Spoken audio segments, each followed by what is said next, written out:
तो hey guys, आज का टॉपिक है साइबर वॉरफेयर। तो वीडियो स्टार्ट करने से पहले मैं चाहता हूं कि आप लोग कुछ टर्म्स का मतलब समझ लें जो मैं इस वीडियो में बार बार यूज करूंगा।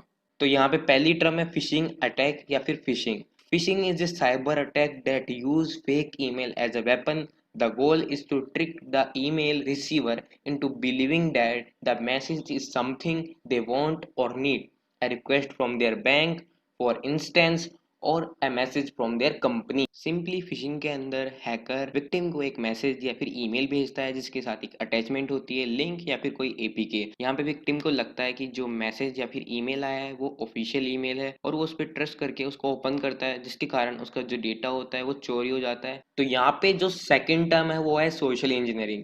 Social engineering is the art of manipulating people so they give confidential information. Social engineering hacking का एक पार्ट है। इसमें टीम को बेवकूफ़ बना के यार उसके डेटा को ले लिया जाता है। फॉर एग्जाम्पल अगर मैं बात करता हूँ तो देखो, एक रोड बन रही है मान लो, और उसका कंस्ट्रक्शन अभी कंप्लीट नहीं हुआ और बोर्ड लगा हुआ है अंडर कंस्ट्रक्शन, और सामने खाई है और विक्टिम अपनी गाड़ी लेके उस रोड से जा रहा है, और हैकर क्या करेगा ना, अंडर कंस्ट्रक्शन बोर्ड को हटा के वहां पे लिख देगा कंटिन्यू, यहाँ से आपकी डेस्टिनेशन इतने किलोमीटर दूर है। तो विक्टिम क्या करेगा, वो उसको पढ़ेगा और सीधा कंटिन्यू करेगा अपना रास्ता, और वो गिर जाएगा खाई में। तो अनइंटेंशनली वो खाई में गिर गया है, तो इसे अपन सोशल इंजीनियरिंग कह सकते हैं। और इसी चीज को हैकर यूज करते हैं आपके डेटा को चोरी करने के लिए। तो बस यहाँ पे भी यही समझना था इन टर्म्स का मतलब क्या होता है। तो अब यहाँ पे देखते हैं साइबर वॉरफेयर का मतलब क्या होता है। Cyber warfare is the use of technology to attack a nation causing comparable harm to actual warfare. Hacking का यूज लिया जाता है यहाँ पे। गवर्नमेंट है सामने वाली कंट्री की, उसकी कॉन्फिडेंशियल डेटा है उसको रिटेन करने के लिए, उसको चोरी करने के लिए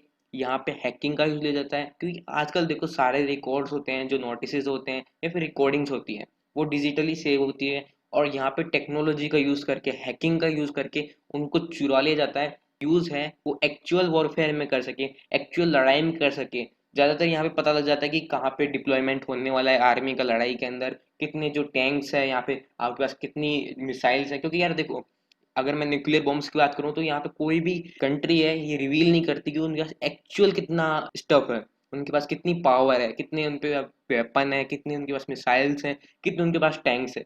तो ये सारी इंफॉर्मेशन कंफर्म करने के लिए या फिर लेने के लिए यहाँ पे साइबर वॉरफेयर का यूज किया जाता है। तो यहाँ पे मैं अगर चाइनीज साइबर वॉरफेयर की बात करूँ तो यार यहाँ पे चाइना जो है बहुत एग्रेसिवली ये अटैक परफॉर्म कराता है दूसरे नेशंस पे। अभी हम मेजर अटैक्स की भी बात करेंगे, पहले अपन देख लेते हैं यहाँ पे कितने हैकर है चाइना की आर्मी में। तो यहाँ पे फॉरेन पॉलिसी मैगजीन जो है वो एक एस्टिमेटेड डाटा प्रोवाइड करती है। उसके अनुसार यहाँ पे 50,000 से लेके 1 लाख तक हैकर्स या फिर आर्मी मैन्स यहाँ पे हैं जो कि हैकिंग परफॉर्म करते हैं चाइना के लिए ऑफिशियली।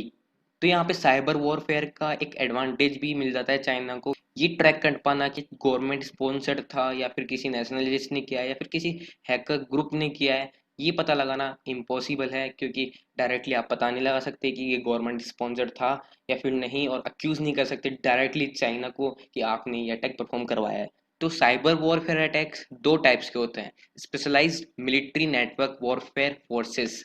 तो यहाँ पे चाइना ने जिनको वर्क पे रखा है, जिनको ये जॉब दी गई है, जिनके पास ये ड्यूटी है कि आपको अटैक परफॉर्म कराने हैं, जैसे कि मैंने आपको बताया, ये चाइना के पास एक हैकर आर्मी है जिसके अंदर 1 लाख तक हैकर्स मौजूद हैं। तो जब वो अटैक करते हैं तो इसको अपन बोलते हैं specialised military network warfare forces. तो सेकंड है नॉन गवर्नमेंटल फोर्सेस। यहाँ पे आ जाते हैं सिविलियंस और नेशनलिस्ट। तो जो हैकर्स अपने देश के प्रति भावना रखते हैं, जब वो ये अटैक परफॉर्म कराते हैं तब इसको अपन बोलते हैं non governmental forces. Major attack performed by China. तो यहाँ पे अपन बात करेंगे कुछ ऐसी कंट्रीज के बारे में जिन्होंने क्लेम किया है कि चाइना ने उनपे अटैक करवाए हैं। तो यहाँ पे पहली कंट्री ऑस्ट्रेलिया। मई 2013 के अंदर एबीसी न्यूज ने ये क्लेम किया कि चाइनीज हैकर ने ऑस्ट्रेलियन सिक्योरिटी इंटेलिजेंस ऑर्गेनाइजेशन का जो हेडक्वार्टर का ब्लूप्रिंट है उसको चोरी किया है। यहाँ पे सेकंड कंट्री कनाडा। उसने यहाँ पे 2 बार क्लेम किया है, एक बार 2011 के अंदर और एक बार 2014 के अंदर, कि वहाँ की जो फेडरल गवर्नमेंट है उनके कई सारे डिपार्टमेंट में चाइनीज हैकर्स ने डेटा को कॉम्प्रोमाइज करने की कोशिश की है, वहाँ के सिस्टम्स को कॉम्प्रोमाइज करने की कोशिश की है। यहाँ पे कॉम्प्रोमाइज का मतलब है ब्रोक करना या तोड़ना, सिस्टम को तोड़ने की कोशिश करना।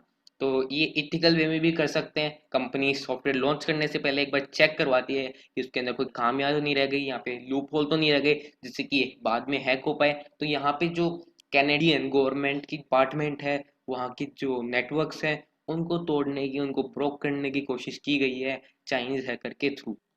तो यहाँ पे थर्ड नंबर पे क्लेम किया है इंडिया ने कहा है कि एनएससी है, नेशनल सिक्योरिटी काउंसिल, वहाँ पे बॉटनेट के थ्रू कई सारे अटैक परफॉर्म करा दिए गए हैं। बॉटनेट क्या होता है? एक सिस्टम होता है कंप्यूटर्स का, कनेक्टेड कंप्यूटर्स का, वो एक साथ अटैक करते हैं किसी सिस्टम पे। तो यहाँ पे एनएससी का जो नेटवर्क है उस पर अटैक हुए हैं। एनएससी क्या है? National security council. तो ये स्टैब्लिश की थी 1998 में अटल बिहारी वाजपेयी जी के द्वारा, और ये जो है पीएम को एक एडवाइस करती है नेशनल सिक्योरिटी को लेके।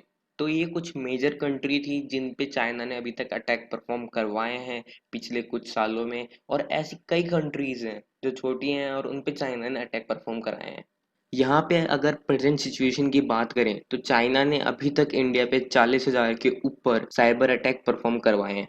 महाराष्ट्र पुलिस ने कहा है कि according to our information at least 14,300 cyber attack were attempted in last 5 days on the resources in Indian cyber space. तो गाइस, इस वीडियो में हमने समझा कि साइबर वॉरफेयर क्या होता है और चाइना इसका यूज क्यों लेता है और किस लिए लेता है। तो नेक्स्ट वीडियो में अपन इसका लाइव प्रैक्टिकल करके देखेंगे कि ये चीजें वर्क कैसे करती हैं, और मैं तुम्हें बताऊंगा कि इनसे बचना कैसे है। तो इस वीडियो को यहीं पे खत्म करते हैं, and thanks for watching this video. I wonder what you gonna do to me, oh. I need to hear some more rapping. I'm just not impressed by your cash and your jewelry, oh. All you my soldiers and I'm a lieutenant. God damn it, you should be saluting me, oh. I hope you know I ain't going nowhere. All you rappers just better get used to me, ho nigga. I must have blew on my G's, bought me a Jeep, cause I wasn't riding as much. My bank account looking weak, don't look at me. I ain't got time for no fun. Starting to feel like Tyrese, I'm about to trip.